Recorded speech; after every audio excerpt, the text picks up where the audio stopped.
¿cómo están? Les saluda Jackie Redondo. Muchísimas gracias por estar con nosotros en 30 Minutos al Grano.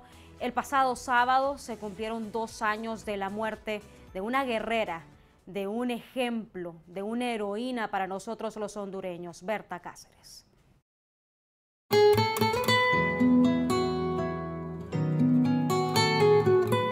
A 2 años de su muerte se escucha la leyenda Berta Cáceres vive. ¡Berta vive! ¡La lucha sigue! ¡Berta vive! ¿Qué se está haciendo para mantener vivo el legado de la ambientalista? Hay 9 personas detenidas a raíz de su asesinato. ¿Significa esto justicia para los suyos? Hablamos de este tema al grano con Olivia Zúñiga, su hija, quien ahora como diputada introdujo el proyecto de ley Berta Cáceres.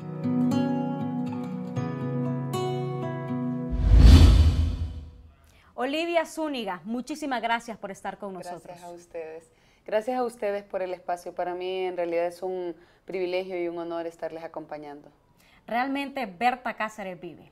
Así es, nosotros a 2 años de su asesinato podemos ver cómo el legado que ella dejó lo ha asumido no quizás el pueblo hondureño, sino que podemos atrevernos a decir que la humanidad ha asumido su legado, y por eso decimos que Berta es inmensa, porque es de la humanidad, no es ni siquiera de nosotros como familia, no es un símbolo nada más del pueblo hondureño, sino que es un símbolo de todas las resistencias, de todas las luchas y de todas las rebeldías en defensa de la vida, en defensa de la madre tierra y en defensa de los derechos de las mujeres, de las poblaciones indígenas.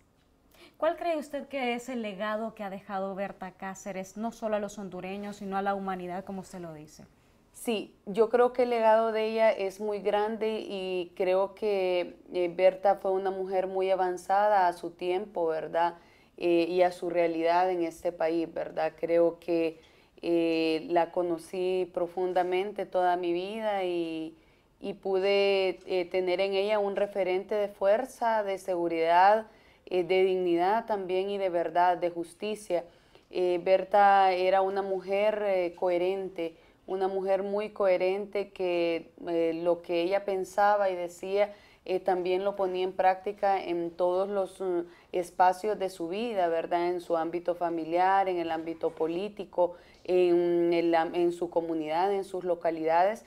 Entonces creo que el padre Melo hizo una reseña de lo que era mi madre, la vida, su pensamiento, y me parece importante también hablar de eso, ¿verdad? Una mujer anticapitalista, antirracista y antipatriarcal, que era una mujer sencilla, pero que tenía una profundidad de pensamiento porque era una autodidacta, era una mujer que leía muchísimo, que se informaba. Ella era maestra, pero toda su vida vivió estudiando, toda la vida vivió informándose, a pesar de que por ser madre joven ella tuvo inconvenientes para entrar a una universidad y sacar una licenciatura, una maestría. Era una mujer brillante, que a pesar de que no tenía un título con maestría o doctorado, ella sabía mucho más que muchos profesionales, ¿verdad? Entonces siempre nos transmitió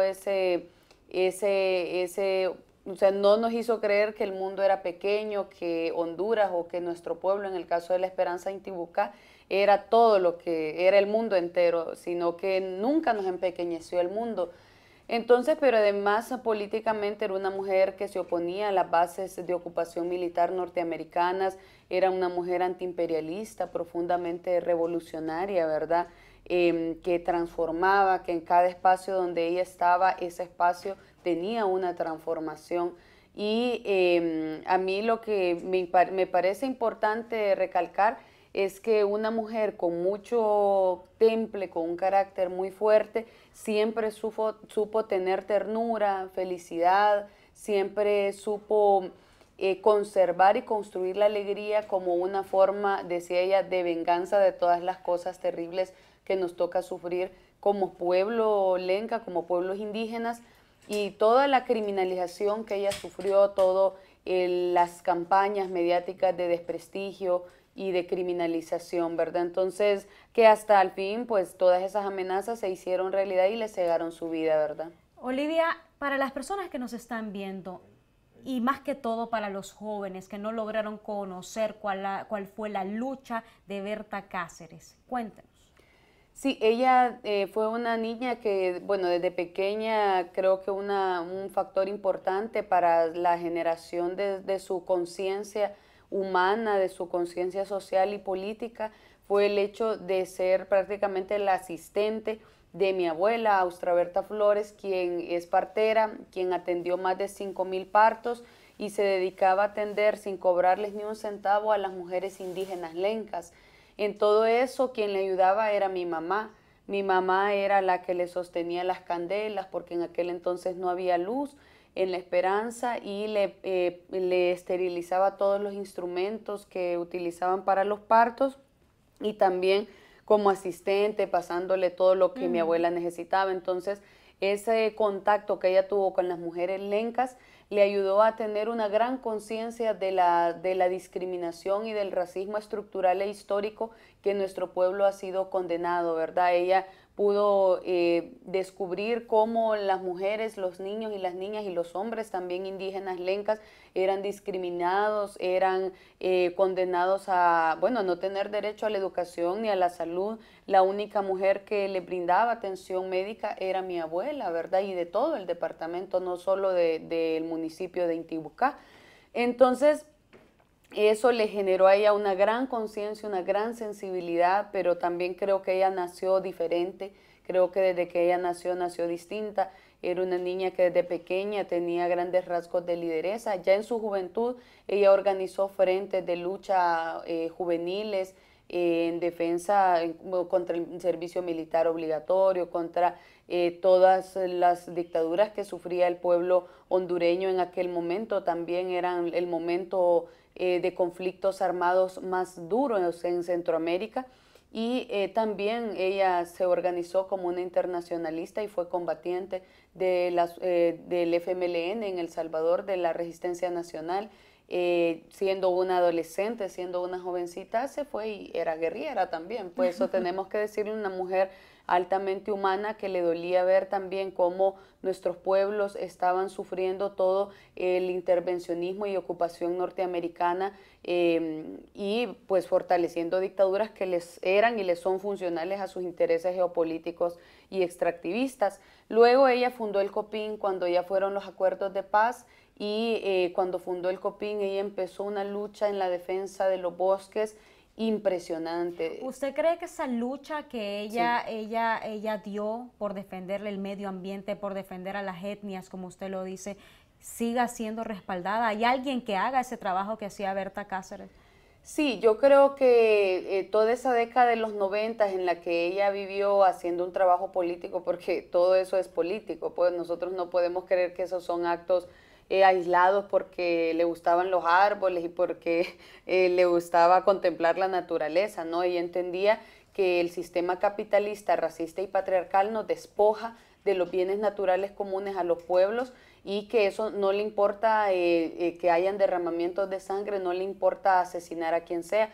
Entonces mi mami sostuvo esa lucha muy fuerte, una lucha organizada que persiste y vive en el pueblo lenca, ¿verdad? Especialmente en el pueblo lenca, de la cual ella aprendió a defender los bienes naturales comunes, y ella organizó a su pueblo, hizo conciencia en su pueblo, toda su vida vivió haciendo eso, dando conferencias en colegios, en escuelas, en universidades, organizando a la población que no debían de abandonar su cultura ancestral, que debían de sostenerla, porque eso significaba la vida, que perdurara la vida en los ecosistemas, y que en esa lucha no era beneficiado nada más el pueblo intibucano, sino que toda la especie humana, ¿verdad?, en defensa del agua y de los bosques. Entonces sí, perdura en su pueblo, especialmente en el pueblo lenca, que ha asumido ese legado con fuerza, y perdura en el pueblo hondureño también, que su muerte también significó una forma de generar conciencia en la población hondureña. ¿Usted cree que ha generado frutos todo el trabajo que Berta Cáceres hizo, que hasta dio su vida por Honduras? Sí, yo creo que sí. Todo el trabajo que ella hizo ella siempre a nosotros nos dijo que por favor no nos metiéramos en ese tipo de lucha en algún momento así tan fuerte. Siempre nos enseñó a ser niños conscientes, ¿verdad? Ella nos ponía a hacer murales, a pintar, nos ponía a hacer obras de teatro, a que nosotros participáramos de diferentes maneras, pero ella tenía mucho miedo de que nos pasara algo a nosotros, ¿verdad? Entonces, en ese trayecto, nosotros nos fuimos organizando también, hemos intentado cumplir de alguna manera con ese legado, pero entendemos de que una vida es irreparable, ¿verdad? Que sí tuvo frutos y lo sigue teniendo en el mundo entero. O sea, el trabajo de una vida entera de ella ha servido para generar conciencia en el mundo entero que ahora exige justicia para Berta Cáceres. Bueno, Berta Cáceres ha sido muy reconocida, no solo a nivel nacional, sino que a nivel internacional. Muchas gracias a la gente que nos está escribiendo en las redes sociales. Aquí dice Eva Amaya, Berta vive, la lucha sigue. ¿Cree usted, después de 2 años, que se ha hecho justicia en el caso de Berta Cáceres? Sí, yo creo que a 2 años no se ha hecho justicia. No se ha hecho justicia en primer lugar porque la concesión del proyecto hidroeléctrico Aguas Zarca, otorgado por el Estado de Honduras a la empresa DESA, sigue vigente y sigue activa, ¿verdad? Es decir, no ha importado toda la sangre que se ha derramado, no ha importado que hayan asesinado a Berta y que eso esté probado, que el Ministerio Público desde mayo del 2016 cuente con esa información científica que vincula quiénes son los autores intelectuales. El segundo punto por el que no hay justicia para Berta es porque la junta directiva de la empresa de desarrollos energéticos S.A. no ha sido capturada. Capturaron al presidente. Capturaron al presidente, pero no es el único. Es el primero, y eso sí quiero decir que sí tiene vinculación, pero es el primero de un montón de asesinos intelectuales que pertenecen al grupo empresarial más fuerte y poderoso de este país, ¿verdad? Entonces, en este caso, el sistema operador de justicia se ha comportado más bien como un lacayo de esos grupos de poder económico. Y el tercer punto por el que no se ha hecho justicia es porque aparte de que hay contratos y concesiones otorgadas que no se han cancelado definitiva y totalmente y que la junta directiva de DESA no ha sido castigada, el Estado no ha tomado medidas para resarcir y reparar todos los daños por todos los asesinatos que ocasionó esta empresa en el pueblo lenca. Hay que decir que son 6 asesinatos, ¿verdad? Y que el de mi madre fue el penúltimo. Entonces después a las semanas hubo otro asesinato y que no se ha considerado como delito el cooptar, dividir, amenazar, perseguir con estructuras criminales, con grupos paramilitares a todo un pueblo indígena, ¿verdad? No se ha considerado como delito ni se les ha acusado el hecho de destruir una cultura entera, que es un delito muy grave, y que se haya violentado el derecho de los pueblos indígenas a la consulta previa, libre e informada. Yo recuerdo que 2 semanas antes de su muerte, Berta Cáceres denunció en un medio internacional, Telesur, a las personas que estaban vinculadas con lo que estaba pasando en ese momento. ¿Esas personas han sido capturadas o aún no? Mencionaba el alcalde de ese lugar. Sí, el señor Raúl Pineda no ha sido capturado. El señor Raúl Pineda tenía todos sus empleados de la alcaldía de San Francisco de Ojuera agrediéndola físicamente constantemente, le aventaban piedras, palos. En una ocasión a un observador de derechos humanos europeo le fracturaron su pierna y le dieron un golpe terrible en la cara. Esas piedras iban dirigidas para ellos y él se metió a defenderla, ¿verdad? Ellos se enajenaron y han metido un odio terrible en sus empleados, ¿verdad? Sí. Y les han metido que es culpa de nosotros, ¿verdad? Que defendemos nada más el derecho del pueblo indígena lenca y defendemos el hecho de que nosotros queremos justicia. Entonces, eso refleja toda la impunidad que hay en este país, porque mi madre, unas semanas antes de ser asesinada, no solo interpuso la denuncia mediática, sino que con nombre y apellido fue al Ministerio Público a denunciar al ingeniero y militar egresado en Estados Unidos, entrenado en inteligencia y contrainteligencia, David Castillo, por acoso sexual y por amenazas a muerte. Y denunció también a Douglas Bustillo, denunció a Sergio Rodríguez, denunció a Raúl Pineda, denunció a la Junta Directiva de DESA, ella interpuso esa denuncia varias veces, el Ministerio Público nunca actuó. Es decir, si el Ministerio Público hubiera actuado y no hubiera habido impunidad, sino que tienen que pasar por un montón de asesinatos contra el pueblo lenca para que ya empiecen a 2 años a capturar al primer autor intelectual. Si en ese momento el Ministerio Público hubiera actuado con los medios de prueba que mi mami presentó de las amenazas de muerte que le mandaba esta gente, Berta no estaría muerta. Pero eso es todo el reflejo de la impunidad que hay en este país y ella lo denunció constantemente. Pues por eso nosotros como familia siempre hemos sostenido que quien asesinó a Berta Cáceres fue Deza, y eso lo dijimos desde el primer momento. Y la razón de la verdad es tan poderosa que a pesar de que ellos tienen una estructura mediática a su favor, la verdad siempre sale a la luz y fue botadas todas esas mentiras que decían que era un crimen pasional, que era un crimen por un pleito de poder a lo interno del Copín, y que incluso varios investigadores de la ATIC y policías fueron detenidos y capturados y están guardando prisión por haber hecho una manipulación en la escena del crimen y querer aparentar que no era un asesinato por parte de Deza y por parte de todas estas estructuras criminales que la amenazaron constantemente. Bueno, el reciente detenido Roberto David Castillo, lo tenemos en pantalla. Él es el presidente ejecutivo de Deza y el primero de muchos, como usted lo dijo, asesinos intelectuales. ¿A 2 años usted siente que se está por lo menos comenzando a hacer justicia con Berta Cáceres? Sí, yo creo que yo siempre he sostenido, nosotros si no tuviéramos esperanza de que va a haber justicia para Berta, porque mucha gente dice, ¿para qué andan haciendo tanto escándalo?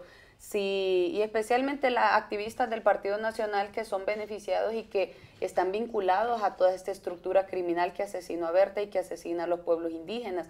Dicen, ¿para qué siguen haciendo bullas y eso qué? Si Berta era igual que los otros hondureños. Si todos los hondureños tuviéramos la actitud de luchar en contra de la impunidad y por hacer justicia para nuestros familiares asesinados, otra Honduras tuviéramos. Entonces nosotros no vamos a dejar de luchar por la justicia. Creemos que este es un triunfo de la lucha de la familia, del Copín, del pueblo lenca, de la solidaridad y acompañamiento internacional y del pueblo hondureño en especial. No es un triunfo del Ministerio Público que ya tardó. Justicia tardía no es justicia. Sin embargo, no perdemos la esperanza de que más pronto que tarde toda la estructura criminal que asesinó Berta va a estar guardando prisión. Sí creemos que pronto esto se va desenrollando la madeja y que ya vamos cerquita de quienes están en un eslabón más alto de autoría intelectual. ¿Quiénes son ese eslabón? ¿Hay altos perfiles a nivel político que estén adentro de este eslabón? Bueno, a mí me han amenazado con querellarme, me han mandado a amenazar de que me van a querellar. Nosotros estamos dispuestas a ir a la cárcel. Si por decir la verdad nos van a meter presos, pues que nos metan presos. Si por decir la verdad nos van a agarrar a tiros, como agarraron a tiros al periodista Félix Molina por develar quiénes eran los accionistas de la empresa de Desarrollos Energéticos y así como lo han hecho periodistas que han sido víctimas por decir, pues estamos dispuestos a asumir ese riesgo. ¿Quién más falta? La junta directiva de esa, en primer lugar, es una sociedad anónima. Una sociedad de esa empresa tiene una junta directiva y es público que la junta directiva está integrada por la familia Talasabla. Y nosotros lo que exigimos es investigación y captura inmediata por parte del Ministerio Público contra la Junta Directiva de la empresa de Desarrollos Energéticos S.A., porque ellos eran los socios de esta empresa y eran los que económicamente se veían más afectados por la lucha de Berta Cáceres y del Copín.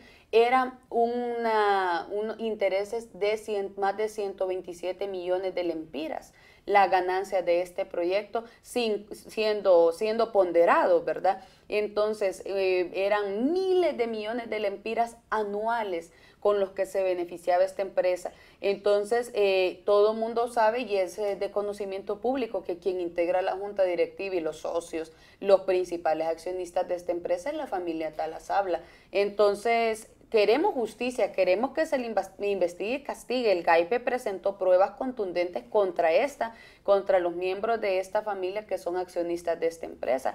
¿Berta Cáceres andaba seguridad en el momento que lamentablemente perdió la vida?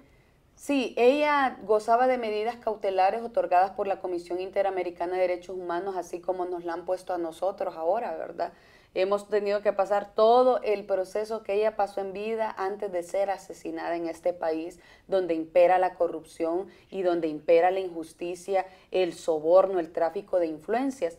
Y en ese caso, nosotros a estas alturas tenemos que decir que ella tenía medidas cautelares, que ella jamás renunció, porque lo único que le ofreció el Estado fueron ponerle policías, así como a nosotros, que prácticamente nos han puesto entre la espada y la pared. Si usted renuncia a las medidas policiales, de ahí salen diciendo cuando lo matan a uno que fue porque usted renunció a la seguridad y entonces el Estado se lava las manos porque usted no quiso que el Estado la protegiera, ¿verdad? Es decir, el Estado no está haciendo nada para que haya justicia para los pueblos, para que haya respeto a nuestros derechos, y cuando los empresarios de estos grupos empresariales quieren asesinarnos, nos persiguen, nos amenazan, nos matan, entonces dicen que es porque nosotros no queríamos. ¿Y dónde estaban los policías ese día? No estaban con ella. Estaban en la posta policial y ella estaba sola con nuestro amigo Gustavo Castro, ¿verdad? Que se encontraban impartiendo un taller de energías alternativas para los pueblos, ¿verdad? Es decir, mi mami no solo era una persona que criticaba, también hacía propuestas, pero a beneficio de las comunidades y de los pueblos. Y en ese momento nadie la estaba cuidando, pues. Y ella jamás había renunciado. Lo que sí ella dijo es que cómo era posible que le pusieran policías a cuidarla cuando la misma policía la estaba amenazando, persiguiendo, criminalizando y estaba protegiendo el plantel de DESA. Es decir, la policía estaba prácticamente cuidando instalaciones privadas en aquel momento. Entonces lo que el Estado le dijo, mire Berta, le dijo el ministro Julián Pacheco, usted lo que le podemos dar a raíz de esas medidas cautelares que le otorga la Comisión Interamericana de Derechos Humanos son policías. Si no quiere, pues ni modo, no quiere. O acepta, entonces mi mami nunca renunció, más sin embargo tampoco le daban seguridad, pues. Sí, muchísimas gracias a la gente que nos está viendo en redes sociales. Juan Flores dice justicia, Berta vive. José Francisco Zelaya, ella es como su madre, toda una guerrera. Eva Maya, Berta vive, la lucha sigue. Realmente Narciso Ochoa dice a los gatos son los que capturan. Usted va a presentar una ley, la ley Berta Cáceres, ya la presentó. ¿De qué se trata? Sí, yo presenté esa ley en el marco de los 2 años del asesinato contra mi mamá. Esa ley, la ley Berta Cáceres, lo que pretende es la anulación de los contratos y de las concesiones otorgadas ilegalmente a la empresa de Desarrollos Energéticos S.A. por parte del Estado. ¿Por qué nosotros decimos que es ilegal? ¿Por qué nosotros decimos que son concesiones y contratos otorgados de manera ilegal? Nosotros podemos corroborar, y en ese proyecto de ley se argumenta sólidamente cómo fue todo ese proceso lleno de actos de corrupción, de irregularidades. Es decir, esa concesión del proyecto de esa y todos los contratos que obtuvieron de permisos de operación, licencias ambientales, licencias de suministro de energía, licencias de energía, todo lo obtuvieron, aparte de que lo obtuvieron durante el golpe de Estado. Es decir, le dan golpe de Estado al presidente Zelaya para consolidar un modelo extractivista. A los meses, ellos ya estaban concesionando más del 30% del territorio hondureño. Estaban concesionando de manera ilegal e ilegítima que se represaran 300 ríos en este país. Es decir, 300 represas hidroeléctricas, que mi madre también denunció el otorgamiento ilegal de 49 proyectos hidroeléctricos solo en el departamento de La Paz, Lempira, Santa Bárbara e Intibucá. Para la gente que nos está viendo, ¿qué pasa cuando construyen una represa? ¿Sacan a la gente, a la comunidad lenca de ese lugar o cómo es? ¿Qué es lo que pasa? ¿Cuál es el procedimiento?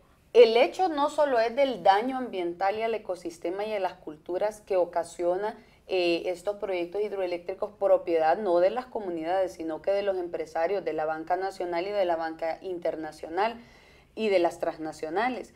El hecho es que además los procesos para el otorgamiento de licencias, de contratos, de concesiones son completamente ilegales. Es decir, aquí en este país, en el golpe de Estado, se dieron esas concesiones y después se fue a socializar con el pueblo, los pueblos indígenas, los cuales tienen el derecho a la consulta previa, libre e informada, y hasta después se les va a consultar a la gente, ya una vez que se le ha concesionado su territorio, su casa, su río, que es donde ha vivido eternamente, entonces después le van a informar a usted, mire, se concesionó el río y le dicen casi que lo aman. O sea, ellos casi le expresan a la población que le van a solucionar todos los problemas.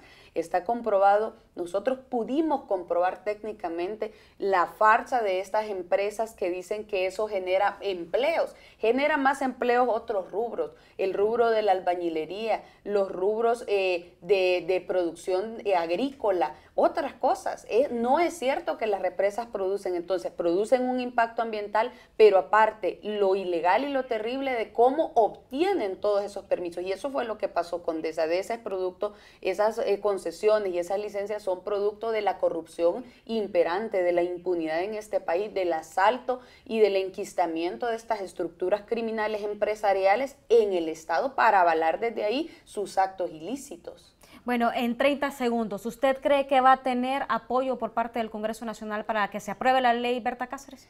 Yo creo que con la captura de David Castillo, que fue el que consiguió las licencias ambientales, los permisos de operación y que está comprobado y que cae ya, y la captura de 2 ex viceministros del SERNA, que fueron los que dieron estos contratos, aparte del Congreso Nacional en aquel momento, entonces ya hay suficientes motivos para que todas las bancadas respalden esta ley. Esperamos que así sea. Muchísimas gracias, Olivia Zúñiga. Muchísimas gracias a todos ustedes por haber estado con nosotros. De esperanza y de fuerzas nuevas.